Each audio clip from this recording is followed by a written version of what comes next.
Hello बच्चों, कैसे हैं आप सभी। आई होप आप सभी अच्छे होंगे। आप सभी का स्वागत है आपके अपने YouTube channel the exam wings पर, जहां पर आज हम क्लास 10th का जो चैप्टर चल रहा था इलेक्ट्रिसिटी, उसकी एनसीईआरटी एक्सरसाइज को आज हम कंप्लीट करेंगे। तो लेक्चर बहुत ज़्यादा इंटरेस्टेड एंड इम्पोर्टेंट है बोर्ड एग्जाम के पॉइंट ऑफ व्यू से, इसलिए आप वीडियो को बिल्कुल भी स्किप मत कीजिएगा एंड लास्ट तक बने रहिए। इस लेक्चर के अंदर हम कंप्लीट एनसीईआरटी का सॉल्यूशन देंगे। तो बिना देरी की क्लास को स्टार्ट करते हैं। एंड टेलीग्राम चैनल है हमारा द एग्जाम विंग्स, आप उसे भी जाके ज्वाइन कीजिए एंड अपने क्लासमेट्स और स्टूडेंट्स के पास जरूर शेयर करें, जिससे कि वो स्टूडेंट्स भी हमारे साथ जुड़ पाए। जैसा कि बच्चों आपको स्क्रीन पर क्वेश्चन मिल गया होगा, फर्स्ट क्वेश्चन है इसका, what does an electric mean. ये क्वेश्चन मैंने आपको नोट्स के अंदर करा दिया है। जब मैंने आपको एक्सप्लेन करा था उसमें मैंने काफी सारे एनसीईआरटी के क्वेश्चंस टॉपिक के साथ ही करा दिए थे, जिससे कि आपको अच्छे से समझ में आ जाए। यदि आपने लेक्चर्स नहीं देखे तो प्लीज जाकर के पहले आप उन लेक्चर्स को देखें। आप उन लेक्चर्स को देखने के बाद इसे देखेंगे तो आपको काफी अच्छे से समझ में आएगा। एंड इस चैप्टर के जो एग्जाम्पल्स थे, एनसीईआरटी के एग्जाम्पल्स, उसकी सीरीज भी आपको प्रोवाइड करा दी है सॉल्यूशन के साथ। तो प्लीज आप जाकर के पहले उन लेक्चर्स को देखें एंड फिर इस लेक्चर्स को देखोगे तो आपको ये चैप्टर बहुत अच्छे समझ में आएगा। एंड ये चैप्टर बोर्ड एग्जाम के पॉइंट ऑफ व्यू से काफी ज्यादा इंपॉर्टेंट है। सेकेंड क्वेश्चन पर आते हैं, define the unit of current. ये क्वेश्चन भी मैंने नोट्स के अंदर करा दिया है। थर्ड क्वेश्चन है, calculate the number of electrons constituting 1 coulomb of charge. ये क्वेश्चन भी मैंने करा दिया है आपको। अब आते हैं बच्चों नेक्स्ट क्वेश्चन पर। देखिए, name a device that help a maintain of potential difference across a conductor. इस क्वेश्चन को करते हैं, उस डिवाइस का नाम बताना है जो हेल्प करता है पोटेंशियल डिफरेंस को मेंटेन करने में। तो क्या होता है बच्चों, बैटरी होती है। तो इसका आंसर आ जाएगा बैटरी। बच्चों इसका सेकंड क्वेश्चन है, आपको स्क्रीन पर मिल गया होगा, what is mean by saying that the potential difference between 2 points is 1 volt. देखिए बच्चों, when 1 joule of work is done to move a charge of 1 coulomb from one point to other, it is said that the potential difference between 2 points is 1 volt। Question क्या कह रहा था कि जो 2 points हैं उनके बीच का जो पोटेंशियल डिफरेंस है वो 1 वोल्ट है। तो इसका मतलब क्या है, तो इसका मतलब ये है कि 1 वोल्ट वो जब होगा, 2 पॉइंट के बीच का पोटेंशियल डिफरेंस 1 वोल्ट जब होगा जब उस पर जो चार्ज जो है ना, चार्ज 1 कूलम चार्ज को एक पॉइंट से दूसरे पॉइंट पर जब ले जाया जा रहा है, उस टाइम पर जो वर्क लग रहा है ना वो 1 जूल होना चाहिए। ठीक है, कि 1 वोल्ट का पोटेंशियल डिफरेंस होगा 2 पॉइंट्स के बीच का जब 1 कूलम चार्ज को एक पॉइंट से दूसरे पॉइंट पर ले जाया जाता है। उस टाइम पर जो वर्क लग रहा है ना बच्चों, वो कितना होना चाहिए, 1 जूल होना चाहिए। आई होप आपको समझ में आ गया होगा। अब देखिए बच्चों, इसमें थर्ड क्वेश्चन दे रखा है, how energy is given to each coulomb of charge passing through a 6 volt battery.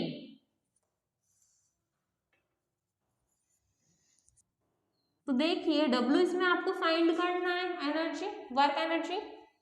Volt कितना दे रखा है, 6 वोल्ट। एंड Q कितना दे रखा है बच्चों, 1 कूलम। ठीक है, फॉर्मूला लगाइए जल्दी से। W is equals to V Q होता है एंड V की वैल्यू क्या है बच्चों, 6, क्योंकि क्या है 1 एंड 6 1 जा 6। और वर्क की यूनिट क्या होती है बच्चों, जूल होती है। फिजिक्स के अंदर आपको ऐसा यूनिट लगाना कंपल्सरी है, अदरवाइज आपके नंबर काट लिए जाएंगे और आपको पता भी नहीं लगेगा। आप आके कहोगे मैं तो सारा करके आया था, मेरे नंबर कहाँ काट लिए। इसलिए आपको ऐसा यूनिट कंपल्सरी लगानी है। देखिए बच्चों, आपको स्क्रीन पर क्वेश्चन मिल गया होगा, इसका फर्स्ट क्वेश्चन है on what factors does the resistance of a conductor depend. ये क्वेश्चन मैंने नोट्स के अंदर करा दिया है, इसलिए अब यहाँ पर मैं नहीं करा रही हूँ। यदि मैंने ये क्वेश्चन इस वीडियो में दोबारा से कराए तो ये लेक्चर बहुत ज़्यादा लेंथी हो जाएगा, इसलिए प्लीज़ आप इन क्वेश्चंस को वहाँ से जा करके देख लीजिए। अब आते हैं नेक्स्ट क्वेश्चन पर। Will current flow more easily through a thick wire और a thin wire of the same materials when connect to the same source? Why. आपको बताना है क्या थिक वायर में जो करंट है वो इजी फ्लो हो जाता है, और यदि होता है तो क्यों? आपने दो वायर लिए, ठीक है, और उन्हें किसी सोर्स से जोड़ दिया, एक तो थिक है और एक थिन है,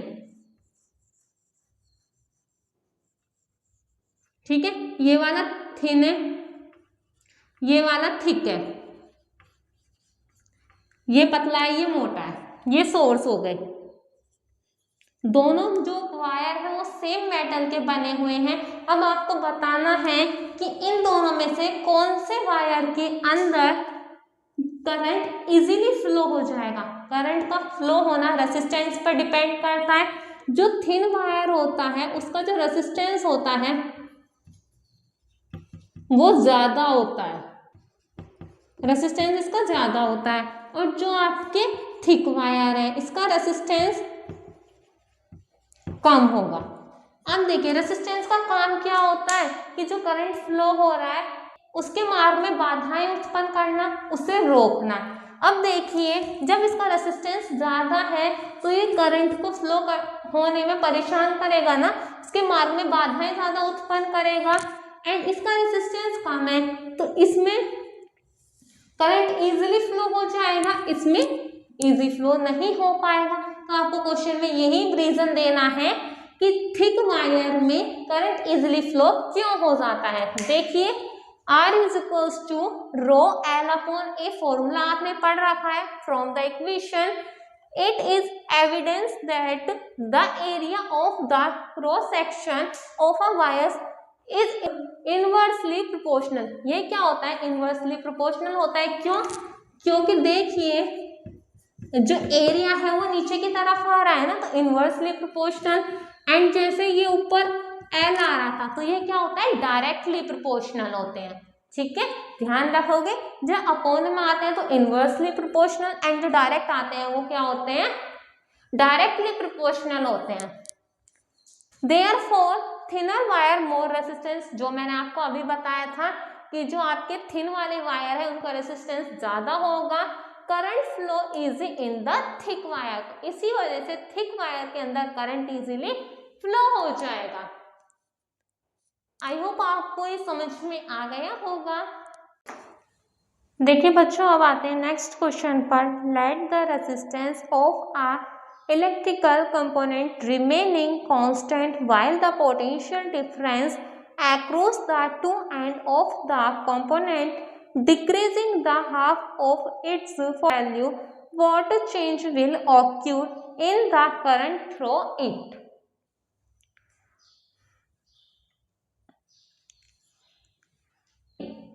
देखिए इसमें आपने दो v मानने हैं, ठीक है, तो एक v तो आपने v मान लिया, एक v डैश को आप क्या मानोगे? उसने कह रखा है कि वो हाफ है, पोटेंशियल डिफरेंस हाफ है, across the end of the component decreases to half of its formal value. Formal value का हाफ है तो 2 से डिवाइड कर दोगे। किसी भी चीज को हाफ करने के लिए हम उसे 2 से डिवाइड करते हैं ना। देखिए आई का फॉर्मूला क्या होता है? I is equals to V upon R। ठीक है, फिर आपको I डैश भी तो निकालना पड़ेगा, निकालो। I डैश हो जाएगा V dash upon R dash. V dash किसके बराबर है? V बाय 2 के। एंड R डैश की जगह क्या लिखोगे आप? R लिखोगे, क्योंकि R डैश आपके R के बराबर है। एंड देखिए इसकी जगह आप 1 मान सकते हो, इसके नीचे 1 मानोगे, इसे यहाँ भेजो, इसे यहाँ भेजो, V1 जा V एंड R के 2 में कर दो। ये आपका I डैश ऐसे चल रहा है, ठीक है, ये वाला I डैश ऐसे। अब ध्यान से देखिए, ये V अपॉन R है, ये भी V अपॉन R है, ये V अपॉन किसके R, ये V अपॉन R किसके बराबर है, I के बराबर है।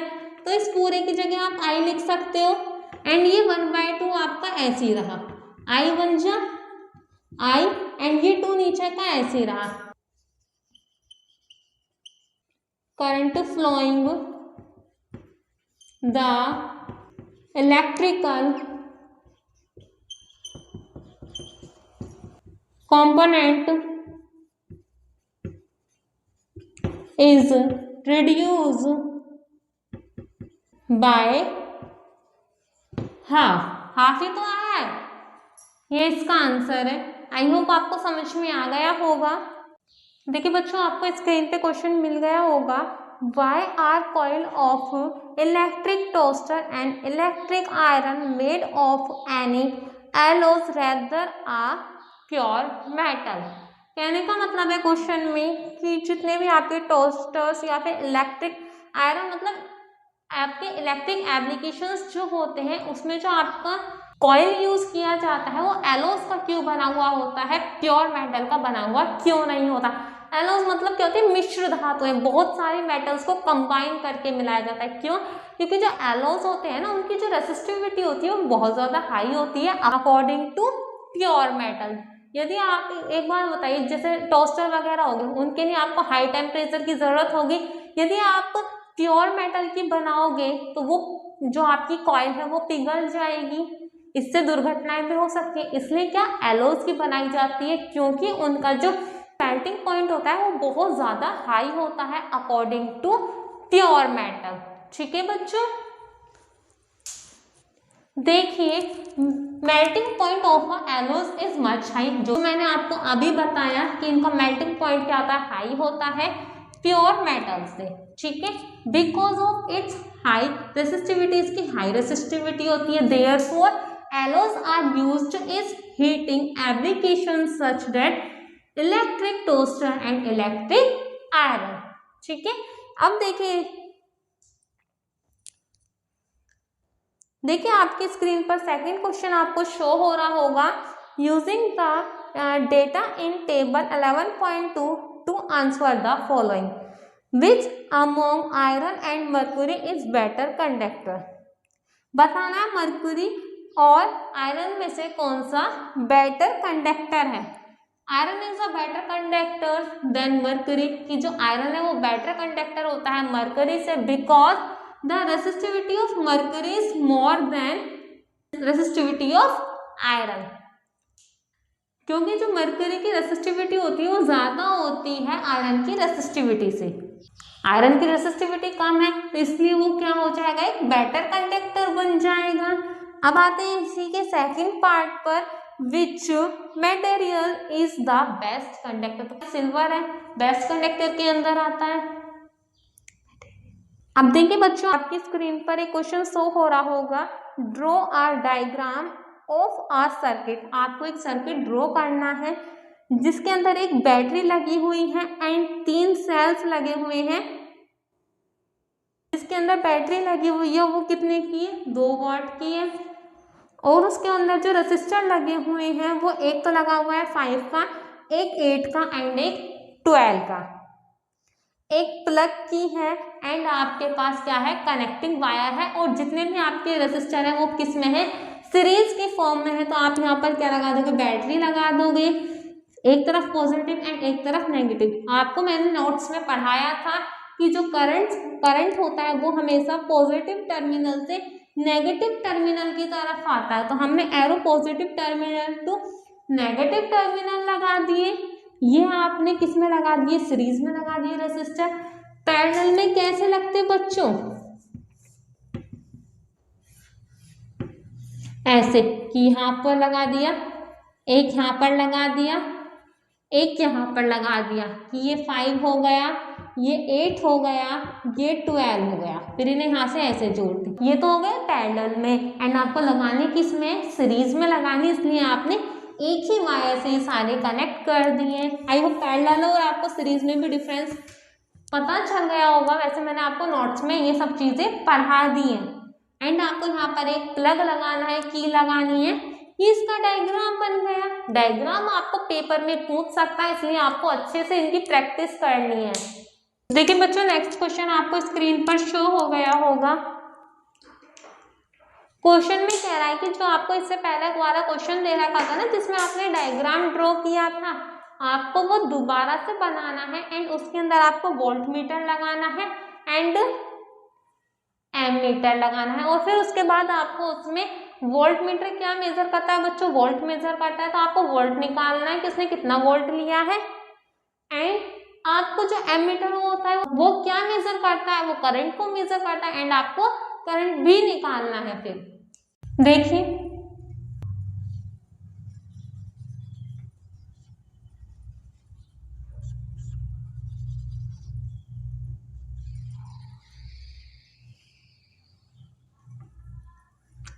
यहाँ पे आपने 3 रेजिस्टर लगा दिए, यहाँ पर बैटरी लगा दीजिए।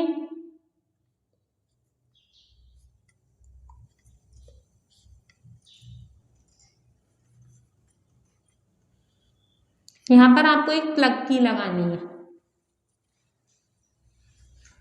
उसके बाद यहाँ पर आपको एमीटर लगाना है। ये था आपका 5 ओम, ये 8 ओम और ये 12 ओम। अब आपको क्या लगाना है, वोल्ट मीटर और लगाना है। यहाँ पर 12 वाले पर तो यहाँ पर वोल्ट मीटर लगा दोगे। बैटरी कितने वोल्ट की थी, 12 वोल्ट की थी। ये पॉजिटिव ये नेगेटिव, तो करंट कैसे फ्लो होता है, positive to negative terminal.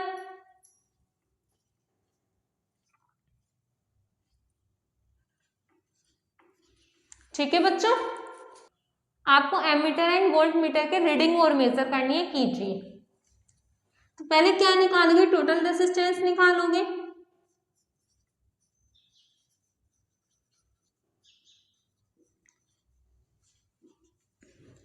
Five ohm series में है तो आप नॉर्मली ऐसे ही ऐड करोगे, ये आ जाएगा 25 ओम। अब क्या निकालना है बच्चों, आपको आई निकालना है। Formula I is equals to V upon R. देखिए पोटेंशियल यहाँ के लिए 2 अलग होगा, यहाँ 2 अलग होगा, यहाँ के लिए 2 अलग होगा। 2 प्लस के 2 प्लस के 2 एंड आपका रेजिस्टेंस कितना आया था, 25 आया। 2 to 4 और 4 और 2 6/25। इसे डिवाइड करो, 0.24 एम्पियर। यह आंसर आ गया। अब क्या निकालना है, आपको V और निकालना है। V is equals to I R. Current कितना फ्लो हो रहा है, 0.24। इसमें निकालना है ना आपको, तो इसके अंदर रेजिस्टेंस कितना है, 12। ध्यान रखना है इसमें टोटल नहीं लोगे, टोटल सिर्फ जब लेते हैं आप जब वो कहता है कि जो वोल्ट मीटर है वो एक जगह लगा हुआ है एंड वो पूरे रेजिस्टर के वोल्ट को मेजर कर रहा है। मल्टीप्लाई कर दो 2.88 वोल्ट, ये इसका आंसर आ गया बच्चों। देखिए बच्चों, नेक्स्ट क्वेश्चन आपको स्क्रीन पर मिल गया होगा। आपको 2 रेजिस्टेंस दे रखे हैं, इन्हें आपको पैरेलल में कनेक्ट करना है। कीजिए, पैरेलल का फॉर्मूला क्या होता है, पहले ना मान लो R1 क्या है आपका 1 ओम एंड R2 कितना है बच्चों 10⁶ ओम। 1/R बराबर होगा 1/R1 प्लस के 1/R2। पैरेलल में अपोन में होता है। R1 की वैल्यू क्या है 1 प्लस के R2 की वैल्यू क्या है 10⁶। एलसीएम लीजिए, 10⁶ आएगा, यहाँ 10⁶ प्लस के 1। देखिए 10⁶ मतलब 6 बार हमें 0 लिखनी है। 1 2 3 4 5 6 प्लस के 1/1 2 3 4 5 6। ठीक है,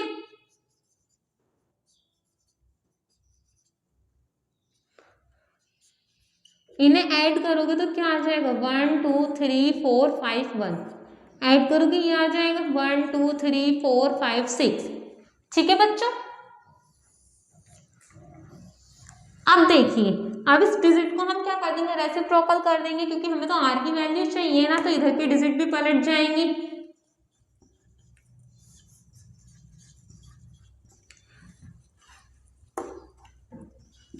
ठीक है। अब जब इससे आप इसे डिवाइड करोगे कितना आएगा 0.9 ओम एप्रोक्स आएगा। एप्रोक्स का मतलब तो पता है ना, इसके आसपास, मतलब इस लगभग ये आएगा। ठीक है, देखिए बच्चों अब इसके सेकंड पार्ट में क्या दे रखा है, 1 ओम, 10 की पावर 3 ओम एंड 10 की पावर 6। आपको फिर से इसे पैरेलल में ही कनेक्ट करना है। ये हो गई R1 की वैल्यू, ये हो गई R2 की वैल्यू एंड ये हो गई बच्चों R3 की वैल्यू। ठीक है, 1/r is equals to 1/r1, 1/r2 और 1/r3। ठीक है, एंड अब आप इसमें वैल्यू पुट कीजिए। R1 की वैल्यू 1, R2 की वैल्यू 10 की पावर 3 एंड R3 की वैल्यू 10 की पावर 6। एलसीएम लोगे क्या आ जाएगा 10 की पावर 6। इससे इसे डिवाइड करो क्या आएगा 10 की पावर 6 एंड 10 की पावर 6 से ऊपर मल्टीप्लाई। इससे इसे डिवाइड करोगे क्या आएगा 10 की पावर 3 और 3 से ऊपर मल्टीप्लाई कर लोगे। ये 10 की पावर 6 है तो ऊपर क्या आ जाएगा बच्चों 1 आ जाएगा। अब इसे खोलिए, देखिए 1/r 10 की पावर 6 है, 1 2 3 4 5 6, ये 10 की पावर 6 लिखो, 10 की पावर 3 और ये वाला 1। अब ऐड करो ये,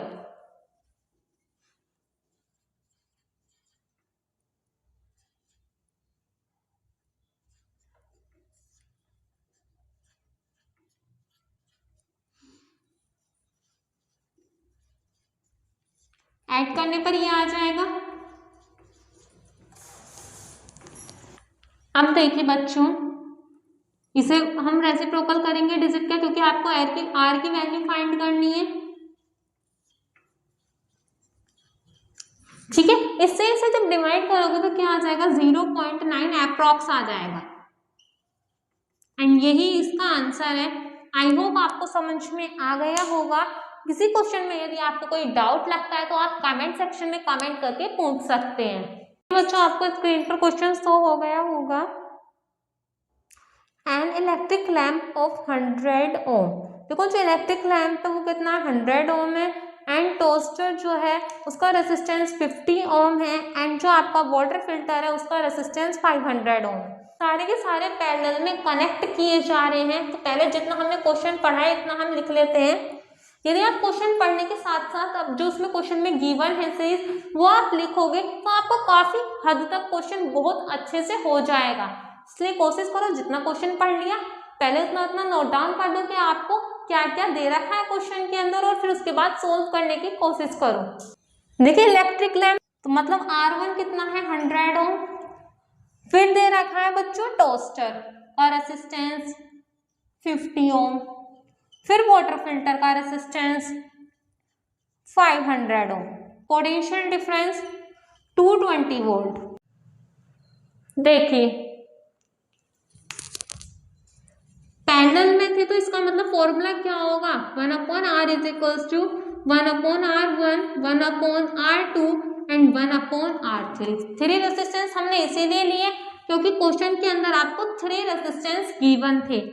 1/r is equals to R1 कितना दे रखा है 100, R2 कितना दे रखा है 50 एंड R3 दे रखा है बच्चों 500। ठीक है, अब इसका एलसीएम लीजिए कितना आ जाएगा 500, इससे से डिवाइड करोगे तो आएगा बच्चों 5 एंड 5 के ऊपर मल्टीप्लाई करोगे तो 5 आ गया, प्लस के इससे से डिवाइड करो तो कितना आएगा 10, 10 के ऊपर मल्टीप्लाई प्लस का साइन, इससे से डिवाइड करो 1 एंड 1 के ऊपर मल्टीप्लाई। ठीक है, 1/r इज इक्वल्स टू इन्हें ऐड करोगे तो कितना आ जाएगा बच्चों 16/500।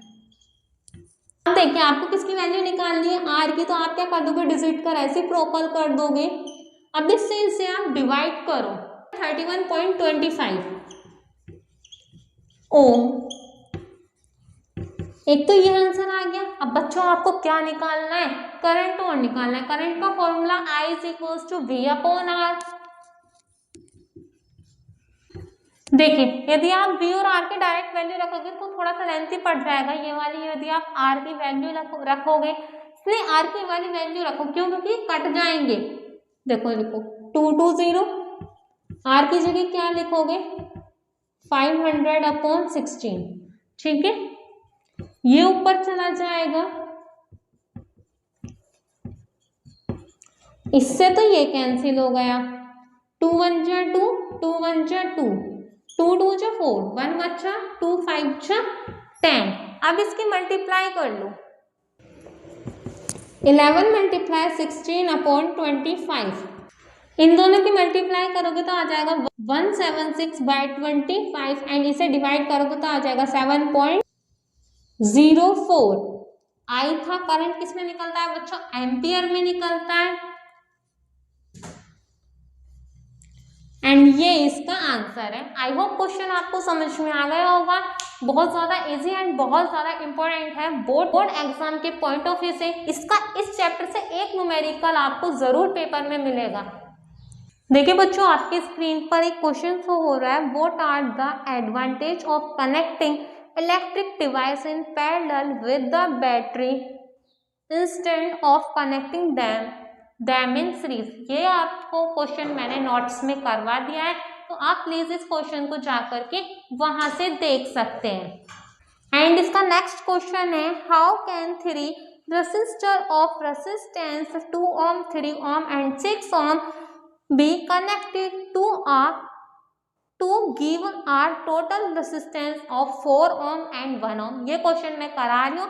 क्वेश्चन में कह रहा है कि आपको 2, 3 एंड 6 रेसिस्टेंस को इस तरीके से कनेक्ट करना है कि उनका टोटल रेसिस्टेंस एक बार तो 4 आए एंड एक बार 1 आए। बच्चों क्या आना चाहिए, एक बार 4 ohm आना चाहिए, ठीक है। तो आप क्या करोगे,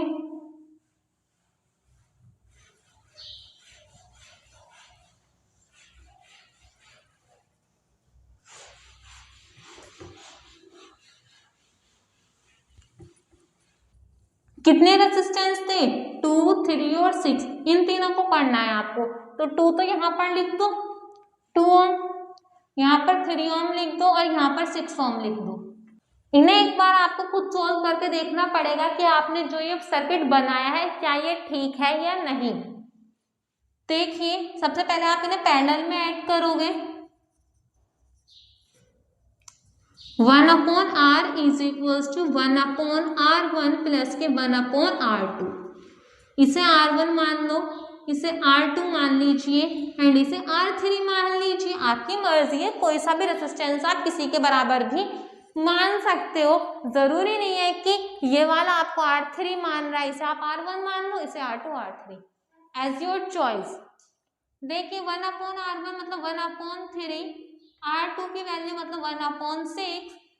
इन्हें एलसीएम लोगे 6, 3 2 6 प्लस के 1, 3/6 आ गया, मतलब 1/R 3/6 आ गया। डिजिट का रेसिप्रोकल करोगे 6/3, 3 2 जा 6, तो R की वैल्यू क्या आ गई बच्चों 2 आ गई, ठीक है। अब इन दोनों को कंबाइन कर दोगे तो एक रेसिस्टेंस बन गया ना, क्योंकि आपने इन दोनों का टोटल निकाल लिया। अब ये कुछ इस फॉर्म में आ गया, समझाने के लिए बता रही हूँ बस। ये 2 ohm ये वाला तो ऐसे ही रहा, इन दोनों का टोटल क्या आ गया। अब यहाँ पर एक रेसिस्टेंस बन गया ना, वो कितना है 2 ohm है। ध्यान से देखिए ये दोनों पैरेलल में थे, जब आपने इनका एक टोटल रेसिस्टेंस निकाल दिया तो वो एक बन गया ना, एक रेसिस्टर। तो देखिए एक 2 ये रहा एंड एक 2 ये रहा। अब ये किस फॉर्म में है, अब ये सीरीज की फॉर्म में है, तो अब इसमें सीरीज वाला फॉर्मूला लगाओगे आप, लगाइए।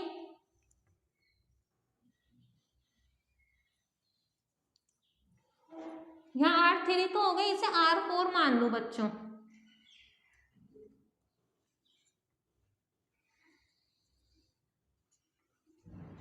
क्योंकि आपको अलग भी तो दिखाना पड़ेगा ना, क्योंकि ऐड करना है। अब आप इसे R रहने दो, क्या आ जाएगा R3 एंड R4, क्योंकि आपने इन दोनों को कंबाइन करके एक बना लिया।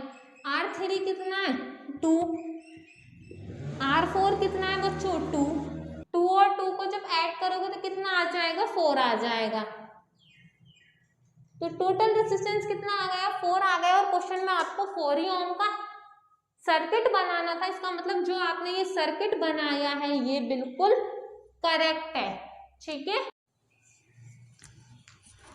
देखिए बच्चों को इसका नेक्स्ट पार्ट है, इसमें आपको सर्किट बनाना है जिसका टोटल रेजिस्टेंस कितना आना चाहिए 1 आना चाहिए।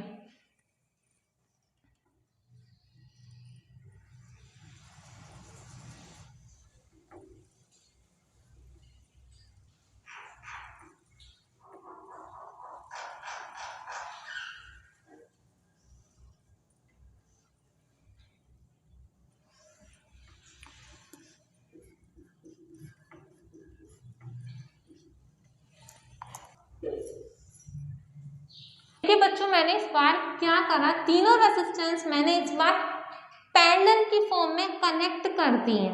एक तो आपके पास 2 था, एक 3 था एंड एक 6 था। कीजिए positive negative, positive to negative flow होता है करंट, निकालो।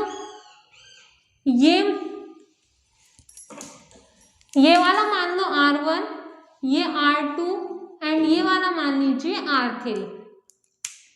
टोटल निकालोगे तो R is equal to 1/R1 plus के 1/R2 प्लस के 1/R3।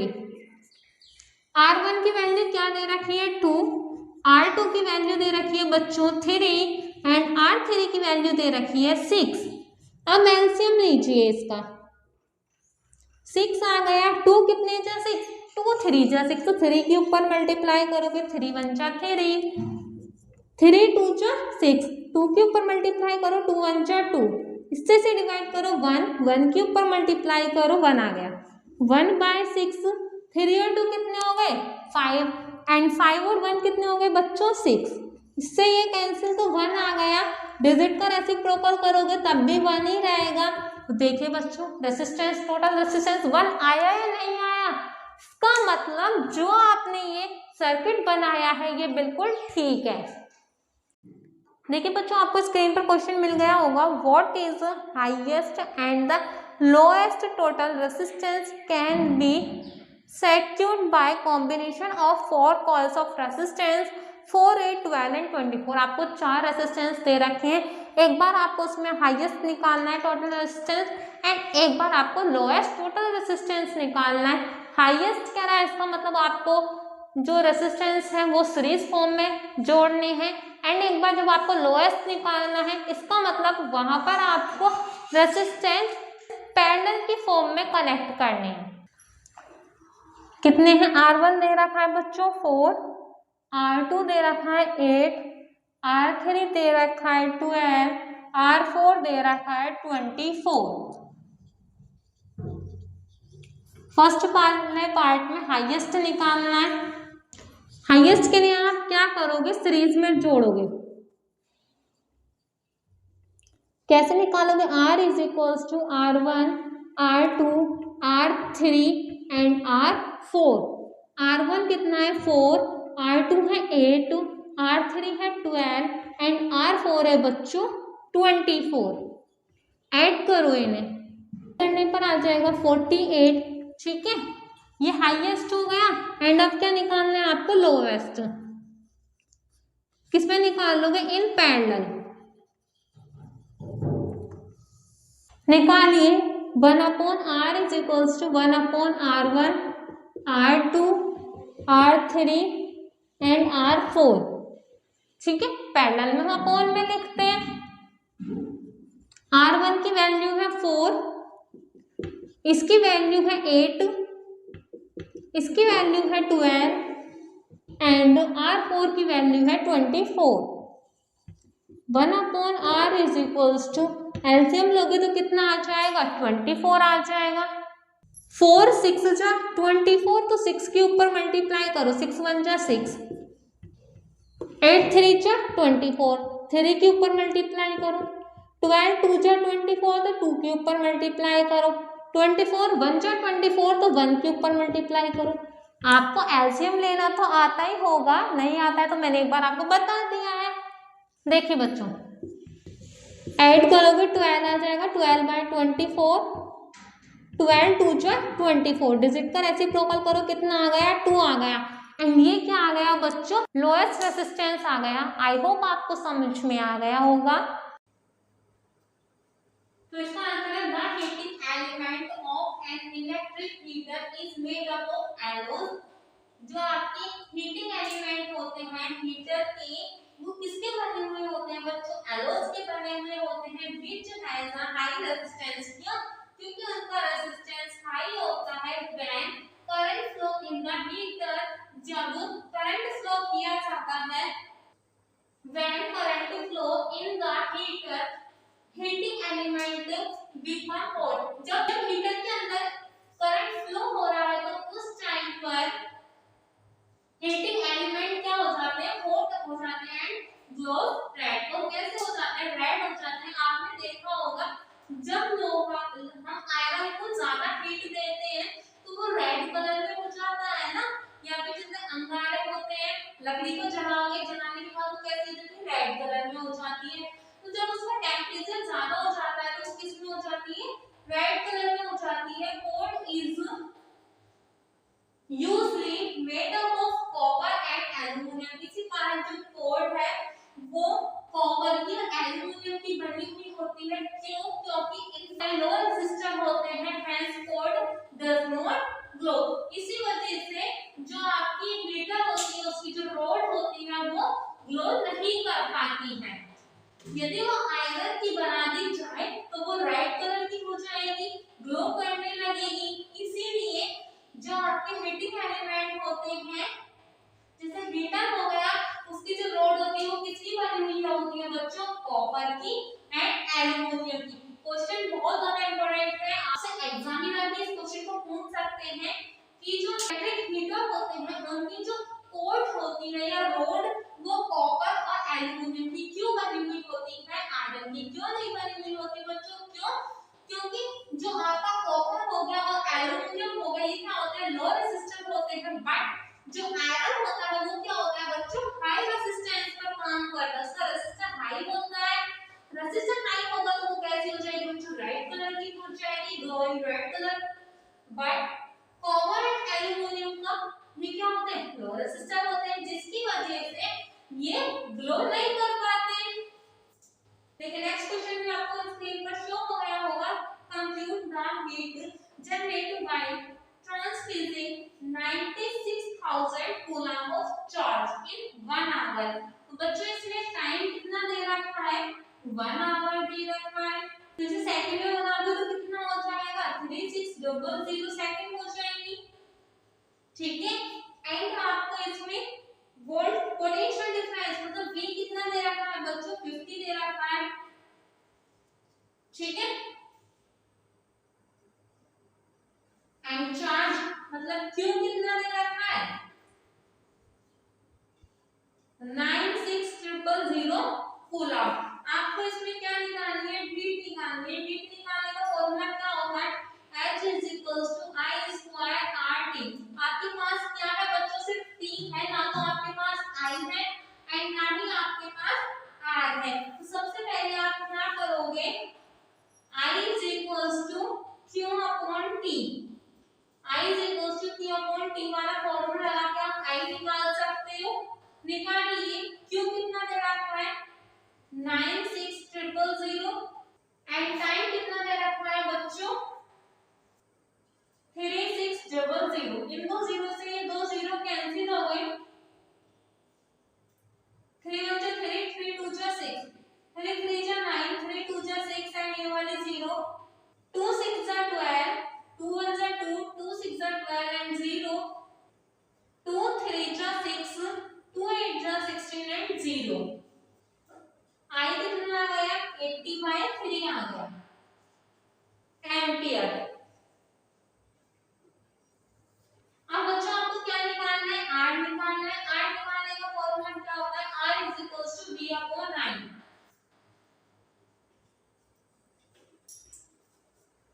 V कितना दे रखा है, 50 एंड I आपने यहाँ पे निकालना है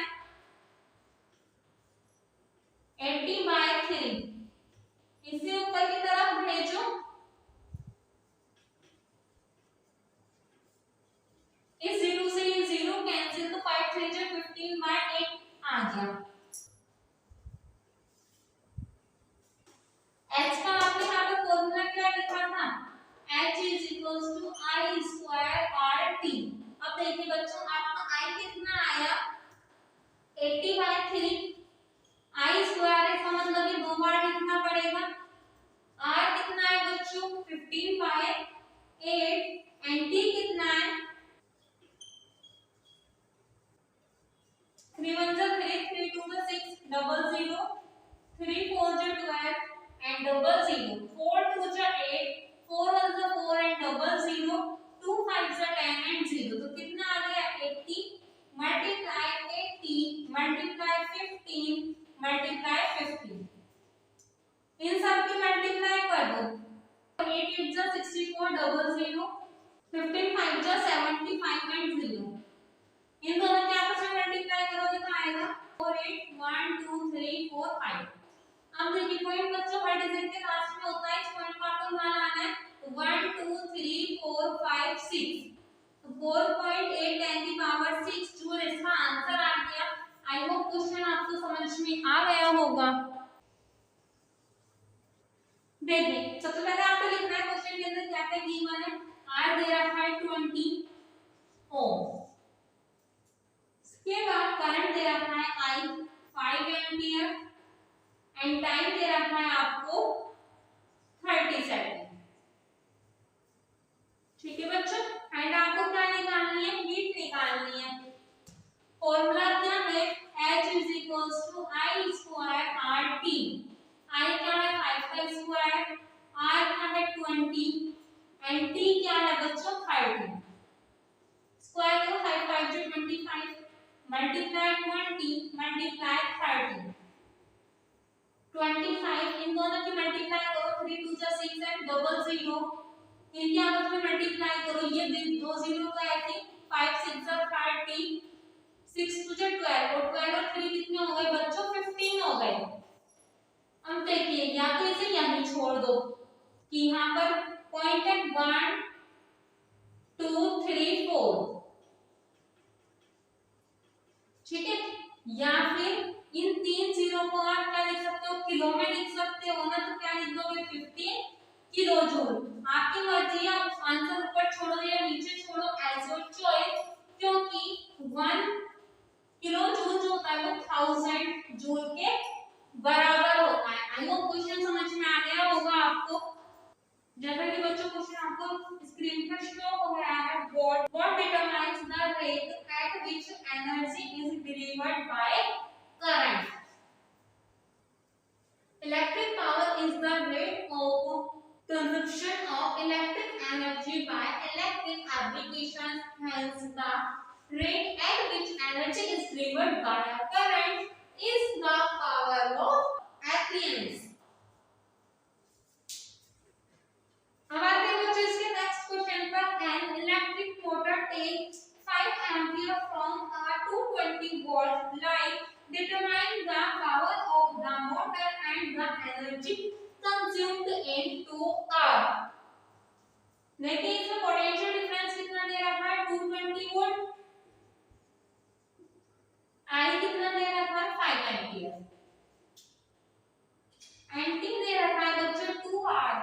आर से सेकंड में बनाने के लिए क्या करोगे 3600 सेकंड से मल्टीप्लाई कर दोगे, 2 6 जा 12 2 3 जा 6 एंड 1 7, ये दो जीरो एंड ये आ गया सेकंड, ये आ गई टी की वैल्यू बच्चों।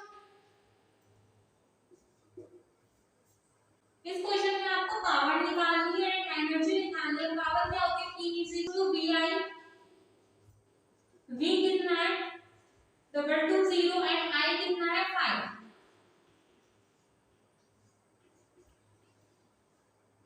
वाट फर्क है, ये वोल्ट होता है ये वाट होता है। एक तो आंसर ही आ गया, पावर पूछी थी एंड दूसरा क्या पूछा है एनर्जी पूछी है। E is equals to PT, P कितना आया बच्चों 1100 टी कितना है 7200 मल्टीप्लाई कीजिए जूल एंड देखिए पॉइंट वहां पर है से है 1 2 3 4 5 6 तो क्या है 7.92 मल्टीप्लाई 10 की पावर 6 जूल ये एनर्जी आ गई बच्चों एंड ये भी इसका आंसर है। आई होप क्वेश्चन आपको समझ में आ गया होगा बच्चों। इसकी जो इंटरनल एक्सरसाइज है वो कंप्लीट हो चुकी है। अब हम नेक्स्ट लेक्चर में इसकी एक्सटर्नल एक्सरसाइज को कवर करेंगे। तो मिलते हैं नेक्स्ट लेक्चर में। Thank you for watching, have a nice day.